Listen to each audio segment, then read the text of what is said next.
নমস্কাৰ সকলোকে স্বাগতম জনাইছোঁ আমাৰ education YouTube channel unique science টিউটৰিয়েললৈ সো আমি আজি ডিসকাস কৰিম মোশন ইন এ প্লেন চেপ্টাৰটোৰ প্ৰজেক্টাইল মোশনৰ ওপৰত কেইটামান নিউমেৰিকেল ডিসকাস কৰিম আজি ভিডিঅ'টোত সো তোমালোকে যদি প্ৰজেক্টাইল মোশনৰ ভিডিঅ'টো থিওৰি পাৰ্টটো চোৱা নাই ভালদৰে চাই ল'বা তেতিয়া তোমালোকৰ প্ৰবলেমখিনি কৰাত যথেষ্ট হেল্প হ'ব বুলি আশা কৰিছোঁ সো আজি আমি ষ্টাৰ্ট কৰোঁ আহা this is numerical set 1 or lecture number 32 ইয়াত কি কৈছে চোৱা A projectile is fired horizontally with a velocity of 98 meter per second from the top of a hill 490 meter high. That's what we say, find the velocity with which projectile strikes the ground. Okay. So এই ক্ষেত্ৰত কি কৈছে যেহেতু projectile is what fired horizontally. So এখানে horizontal আমি তাক কি কৈছে VOX বুলি কনসিডাৰ কৰো তাৰ ভ্যালু কিমান দি আছে 98 meter per second. Okay. Next is কৈছে top of the hill of height 490. That is height is what? Height is the key y, that is key 490 meter. Okay, তাৰপিছত কি কৈছে find the velocity with the projectile on the ground. Okay, so acceleration ay আমি যদি consider কৰো acceleration দিটো কিমান হ'ব 9.8 meter per second square. ঠিক আছে, suppose এতিয়া আমি কি বলিব কৈছে velocity with which the projectile strikes the ground. So এই ক্ষেত্ৰত velocity of the projectile when hits the ground আমি এটা এক্সপ্ৰেছন পাইছিলো কি v is equal to under root of u square plus twice gh. তাত যদি মই ভ্যালু কিটা পুট কৰি দিও u ভ্যালু কিমান 98 square plus 2 into 9.8 into h এর ভ্যালু কিমান 490. এটো যদি আমি ক্যালকুলেট কৰো সিম্পলি কি হ'ব এই ভ্যালুটো পাই তোমাৰ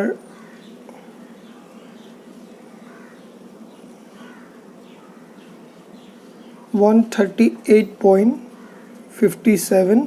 meter per second. এটো মই ক্যালকুলেট কৰি ৰাখিছো তোমালোকক এখানে ডাইৰেক্ট লিখি দিছো তোমালোকে ক্যালকুলেট কৰিবা কোনো প্ৰবলেম নাই নেক্সট প্ৰবলেমটো কি কৈছে চোৱা time taken to rich the ground তো এটা মই কৈছে টাইম টেকেন কিমান হ'ব সো যেহেতু প্ৰজেক্টাইল ইজ ফায়াৰ্ড হৰিজন্টালি ভেলোসিটি দিয়া আছে হাইট দিয়া আছে এই ক্ষেত্ৰত আমি এটা এক্সপ্ৰেছন পাইছিলো এটা পাৰ্ট 1 যদি হয় পাৰ্ট 2 টো কি হ'ব সিম্পলি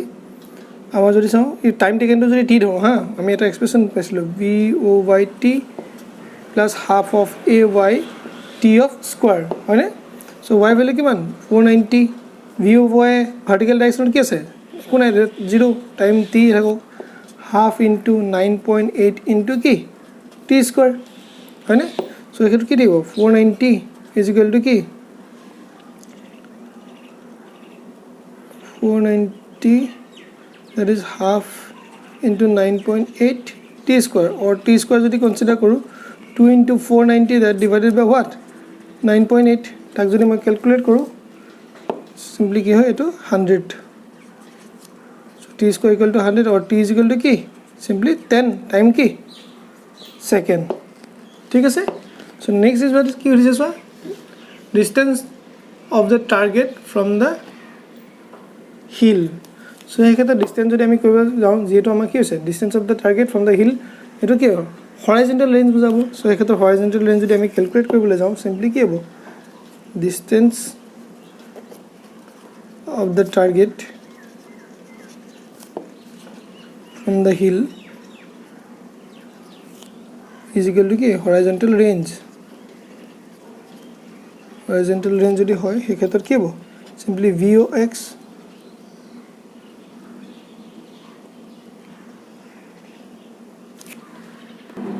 into কি আছে time so VOX into time যদি কনসিডার কৰো কিমান ছিল 98 into 10 that is কি 980 meter clear next problem to soa next problem তুমি কি কনসিডার কৰিছো আর কি আছে a ball is projected horizontally from the top of a tower of height 100 meter y দিয়া আছে কিমান 100 meter velocity with the horizontal that is VOX dia ase 5 meter per second VOY ekhetor ki 0 so calculate the time taken by the ball dice so ami already ei method kori goisu y is equal to ki VOYT plus ki half GT square by AYT square ane so ya ki 100 is equal to 0 into t plus half into 9.8 into ki t square or t square equal to ki 2 into 100 that divided by ki 9.8 মানে so ultimately কি বললাম 200 by 9.8 so T value যদি লওঁ কি হ'ব দিছ one তাক যদি মই ক্যালকুলেট কৰোঁ কিমান পাওঁ 4.5 সেকেন্ড একদম ইজি আছিলে ক্লিয়াৰ একো কৰা নাই আমাক জাষ্ট টাইম উলিয়াব কৈছে তাত ভি অ' ৱাই টাইমটো কি হ'ব 0 হ'ব ভাৰ্টিকেল ডাইৰেকশ্যনত কোনো ঠাই নাই কাৰণ প্ৰজেক্টেড কি কৈছে হৰাইজেণ্টেলি ক্লিয়াৰ নেক্সটটো চোৱা কি কৈছে next problem A fighter jet plane is flying at a height of 500 meter with a velocity of 360 km per hour. Okay, so 360 km per hour বুলি কৈছে তো তোমালোকক ইয়াতে এটা বস্তু প্ৰথমতে কৈ যাওঁ তোমালোকে এই যোনটো 1 km per hour হক যদি in terms of meter per second consider কৰা কনভাৰ্ট কৰা ওলাই কি হ'ব হে টাৰ্মটোৰ লগত 5/18 ইনটু কৰি দিবা তেতিয়া সি ডাইৰেক্ট কি হ'ব মিটাৰ পাৰ সেকেন্ডলৈ কনভাৰ্ট হৈ যাব তেতিয়া এইটো ক্যালকুলেটেড হয় তোমালোকে কৰিও চাব পাৰা ঠিক আছে সো এই ক্ষেত্ৰত যদি আমি কনসিডাৰ কৰোঁ y/h = কিমান হ'ব 500 মিটাৰ u যোনটো vox আছে হেৰি কি দিছে 360 কিলোমিটাৰ পাৰ আৱাৰ এতিয়া এই 360 কিলোমিটাৰ পাৰ আৱাৰটো আমি কি ল'ব গৈছো মিটাৰ পাৰ সেকেন্ড মানে কি কৰিব কৈছো 5/18 এট কি হ'ব মিটাৰ পাৰ সেকেন্ড তাক যদি আমি কৰোঁ 50 100 metre per second okay G value যদি আমি কনসিডাৰ কৰোঁ কি 10 মিটাৰ পাৰ সেকেন্ড স্কয়াৰ এটা আমাক কি কৈছে চোৱা a fighter ball is flying 100 meter velocity of this it releases a bomb when 200 meter away from the enemy camp will the bomb hit the camp এটা কৈছে 200 metre আঁতৰৰ পৰা হি বমটো আহিছে এটা হিট কৰিব নকয় সুধিছে ঠিক আছে সো আমি এই ক্ষেত্ৰত যদি y = voy that means কি টাইম টেকেন টু যদি ক্যালকুলেট কৰোঁ voy t plus half of ay t square so কি হ'ব voy horizontal direction কি হ'ব 0 sorry vertical direction কি হ'ব 0 into কি t plus again half into ay মানে কি 10 মানে g ভ্যালু কিমান হ'ব 10 into কি t square আৰু ইয়াৰ ভ্যালু কিমান আছে 500 সো আমি কি পালো তেলে 500 is equal to half 10 into কি t square so t value কিমান পালো simply 2 into 500 that divided by 10 মানে ultimately t value কিমান হ'ব 100 that divided by under root of 100 মানে কি 10 second clear so next আমি এটো কৈছো টাইম ইমান টু টাইমত হা it releases the bomb when the 200 away from the America will it hit কৰিব না কৈছে হে ক্ষেত্ৰত কি লাগিব horizontal distance তো আমি কভাৰ কৰিব লাগিব so horizontal যদি কনসিডাৰ কৰো horizontal range or distance travel by the bomb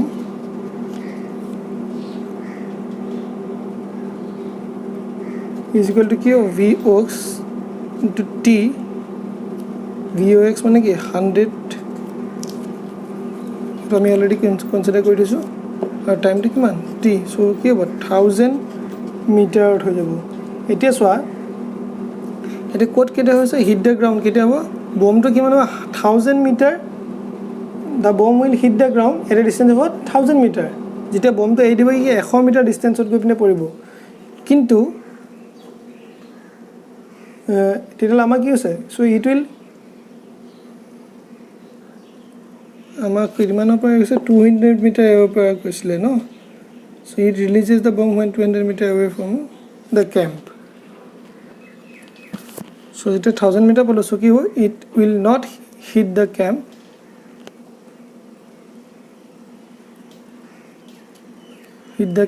but fall ahead of what 800 meter of the target কি 1000 মিটাৰ পইলে গৈ তো অলৰেডি কিমান 200 মিটাৰ পৰা এইছিলে গতিকে আমি কি কৈছো 1000 - 2 ইছো 800 মিটাৰ আগতে হি কিব বলটো পৰি যাব ঠিক আছে সো নেক্সট প্ৰবলেম চোৱা প্ৰবলেমটো তোমালোকে নিজে কৰিব লাগিব তেতিয়া বেছি ক্লিয়াৰ হ'ব ইয়াত কি কৈছে যে a helicopter of flight relief mission flying horizontally with the speed of this one at an altitude by height of 245 meter has a drop a food packet for the victim standing on the ground at what distance from the victim should the packet be কিমান অপা মানে বস্তু drop কৰিব লাগিব হেলিকপ্টাৰখন যাতে হে মানজনে কি হয় পায় সো ইয়াৰ যোনটো ভেলোসিটি দি আছে কিমান দিছে 54 কিলোমিটাৰ পাৰ আৱাৰ সো তাক আমি জাস্ট কৈ গৈছো তাক কি কৰিব লাগিব ইনটু কি কৰিম 5/18 কিলোমিটাৰ পাৰ সেকেন্ডলে কনভাৰ্ট কৰিলাম ঠিক আছে সো এৰ 3 * 7 5 3 15 15 কি হ'ব metre per second so vertical speed কি হ'ব ইয়াৰ ভাৰ্টিকেল স্পিডৰ কোনো কথাই নাই 0 হয়নে হাইট কিমান দিছে বা অল্টিটিউড হাইট দিয়া হৈছে সৰি h বা y কিমান হ'ব 245 মিটাৰ হয়নে ক্লিয়াৰ g ভ্যালু আমাক কি কৈছো কনসিডাৰ কৰিছে 10 metre per second square clear এটি কি হৈছে চোৱা আমাক সুধিছে যে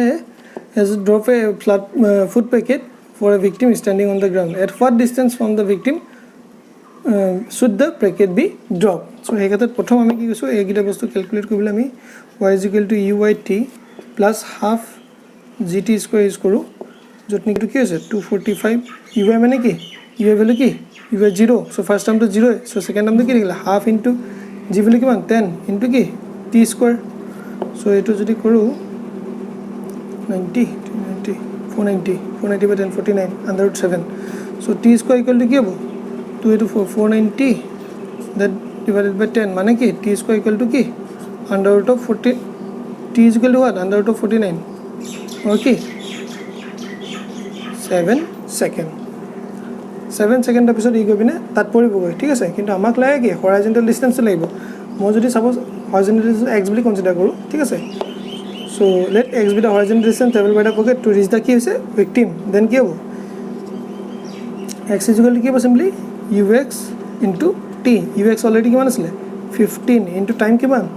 7 so 7 কিমান 105 meter so therefore কি হ'ব the packet should be dropped when the victim is 100 meter away from the helicopter clear so 100 meter away par jodi bostu to 8 date eta 7 second episode kiba manjone pai jabo clear so tumaloke jodi bhalore sai jaba bostu kita bujiba boli akha koisu কোনো ধৰণৰ doubt থাকিলে তোমালোকে আমাক comment কৰিবা পৰৱৰ্তী পৰ্যায়ত মই আৰু কেইটামান প্ৰবলেম লৈ আহিম প্ৰবলেম নম্বৰ সেটটোত যদি আমি আৰু দুটামান প্ৰবলেম ডিসকাস কৰিম যদি আজি ভিডিঅ চাই তোমালোকে ভাল পাইছা নিজৰ ফ্ৰেণ্ড সাৰ্কেলৰ লগত ভিডিঅ'বোৰ শ্বেয়াৰ কৰিবা কাইন্ডলি ইয়াৰ যোনটো প্ৰজেক্টাইল মোশনৰ থিওৰি আছে তোমালোকে চাই ল'বা তেতিয়া তোমালোকৰ কনফিউজন নাথাকিব সো আজি এই ভিডিঅ'টো ইমানতে সামৰণি মাৰিছো ইউনিক সায়েন্স টিউটৰৰ পৰা তোমালোকক ধন্যবাদ